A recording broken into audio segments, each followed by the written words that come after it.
Jagtial urban అయినా కానీ వినకుండా వీళ్ళు నైట్ 4 o'clock వచ్చి కానీ ఇంట్లోకి వెళ్ళి పట్టుకొచ్చారు. మేము ధర్నాకు వెళ్ళామని కూడా చెప్పినాం. అయినా కానీ ఒకటి ఫోటో ఇచ్చి మేము పంపిస్తామమ్మా, ఇక్కడ మేము ఉంచుకోము అని అన్నారు. అదే మేము నమ్మకంతో వచ్చినా కానీ ఇప్పటి వరకు 4 o'clock నుంచి తీసుకొని వచ్చి ఇప్పటి వరకు ఉంచారు మమ్మల్ని.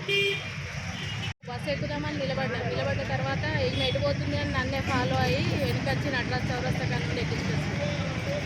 ఇంటి ఉన్నారా అంటే లేరు మళ్ళీ ఇల్లు కూడా ఇవ్వమంటే నేను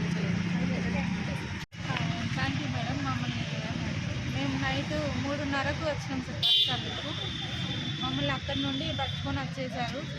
మేము ఉన్న ఊర్లో ఉన్న సర్వేలన్నీ మాతోటే చేయిస్తారు. కనీసం వేతనం కూడా మాకు చెల్లించడం లేదు. ఏ సర్వేకి కూడా ₹1 లేదు సార్ మాకు. మమ్మల్ని ఎందుకు ఇంత ఇబ్బంది పెడుతుండ్రు?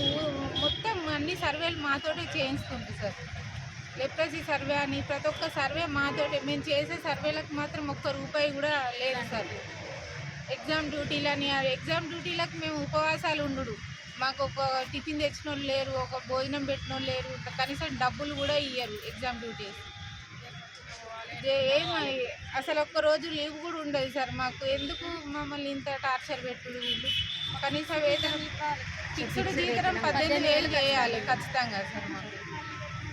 నిన్న హైదరాబాద్లో జరిగినటువంటి వర్కర్ల యొక్క శాంతియుతంగా ఆశా వర్కర్లు అందరూ కలిసి నిన్న అసెంబ్లీ దగ్గర శాంతియుతంగా వాళ్లకు రావాల్సినటువంటి హక్కులు మరి ఎన్నికల్లో ఇచ్చిన హామీల ప్రకారం 18,000 ఫిక్స్డ్ వేతనం ఏదైతే ఉందో దానికి అనుకూలంగా వాళ్ళు మాకు ఇవ్వాలి, మాకు రావాల్సిన శ్రమకు తగ్గట్టుగా మాకు వేతనం రావాలి అని చెప్పేసి ఎన్నికల్లో ఇచ్చినటువంటి హామీలను అమలు చేయాలని చెప్పేసి శాంతియుతంగా ధర్నా చేస్తే మా తెలంగాణ ఆడబిడ్డలు అందరూ కలిసి ధర్నా చేస్తే అసలు నీచంగా ఇంత దుర్మార్గమైన పాలన.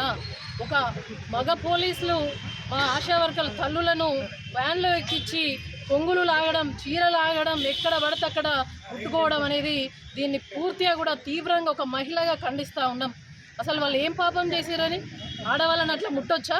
చట్టం పరిధిలో పనిచేసేటువంటి ఈ కాకీలు, చట్టం పరిధిలో పనిచేసినటువంటి ఈ పోలీసులు మరి ఏ విధంగా పనిచేయాలి, ఎట్లా పనిచేయాలని కూడా పూర్తిగా కూడా మర్చిపోయి పనిచేస్తూ ఉన్నారు. రేవంత్ రెడ్డికి మరి రేవంత్ రెడ్డి నియంత్రణలాగా పనిచేస్తే వీళ్ళు బాన్సల్లాగా పనిచేస్తున్నారే తప్ప మరి ప్రజలకు రక్షణ ఇవ్వాలి, ఆడబిడ్డలకు రక్షణగా నిలవాల్సినటువంటి ఈ కాకీలు నిన్న మా ఆడబిడ్డలను కొంగుల బట్టి చీర బట్టి లాగడం, చేసుకోవడం దీన్ని తీవ్రంగా కూడా ఖండిస్తూ ఉన్నాం. ముఖ్యమంత్రి గారు రేవంత్ రెడ్డి గారు నిన్న సోనియమ్మ బర్త్డే అని అటు తెలంగాణ తల్లి విగ్రహాన్ని మార్చి పెట్టిండ్రు. ఇదేనా ఆడబిడ్డలను అవమానించడం, చీరల బట్టి లాగడమే మీరు సోనియా గాంధీ గారికి ఇచ్చినటువంటి గిఫ్టా? ఆడబిడ్డలను అవమానించడమే గిఫ్టా అని చెప్పేసి అడుగుతాయి. ఇది ప్రజాపాలన, ఇది కౌరవ పాలన అని చెప్పేసి మా ఆశా వర్కర్ల మహిళలందరి తరఫున కూడా దీన్ని తీవ్రంగా కూడా ఖండిస్తూ ఉన్నాం. ఇది ప్రజాపాలన లేదు, ఇది కౌరవ పాలన కనిపిస్తూ ఉన్నది. వీళ్ళు అనుకున్నట్టు ఫిక్స్డ్ వేతనాన్ని 18,000 ఫిక్స్డ్ వేతనాన్ని వెంటనే ఆరించి ఇవ్వాలని చెప్పేసి తెలియజేస్తూ ఉన్నాం. ఈ అణచివేతలు ఆగి మరి బతుకమ్మ ఇచ్చిన చేతులతోటే ఇవాళ మిమ్మల్ని గద్దె దించే ప్రయత్నం చేస్తాం. వీళ్ళు బతుకమ్మ ఆడిన చేతులు ఇవన్నీ ఆడబిడ్డలు అంటే మీరు ఏదో లైట్ తీసుకుంటారు, అది ఆషామాషి విషయం కాదు. ఇవాళ ఒక ఆడబిడ్డ చీరలాగిరు చేతేసుకున్నారంటే మీ పతనం మొదలైందని గుర్తుపెట్టుకోండి. ఇవాళ ఆడబిడ్డలు బతుకమ్మలు ఎత్తిరు, బోనం ఎత్తిరు, అదే చేతులతోటి ఇవాళ మిమ్మల్ని గద్దె దించుతారు. కరోనా సమయంలో కుటుంబాన్ని వదిలేసి సేవ చేసినటువంటి గొప్ప మానవత దృక్పథంతో ఆశా వర్కర్లు పనిచేసారు.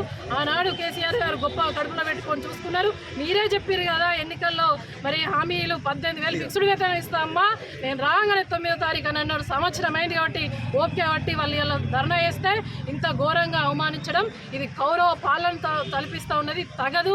మా మహిళా సమాజం, సభ్య సమాజం తలదించుకునేగా ఉంది.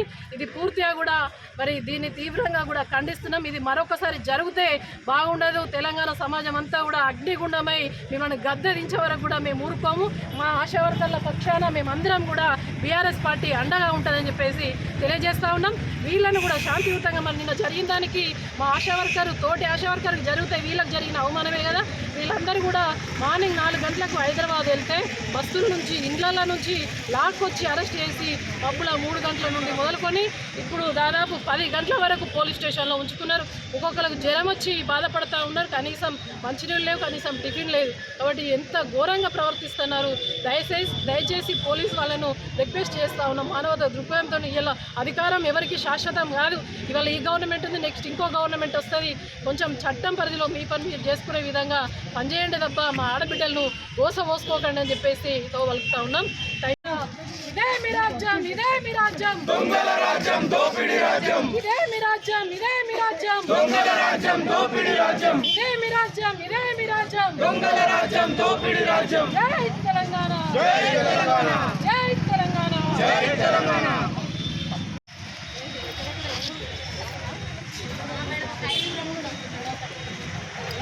ఇప్పుడు అందరూ బయటకు వచ్చి అనుకున్నారు.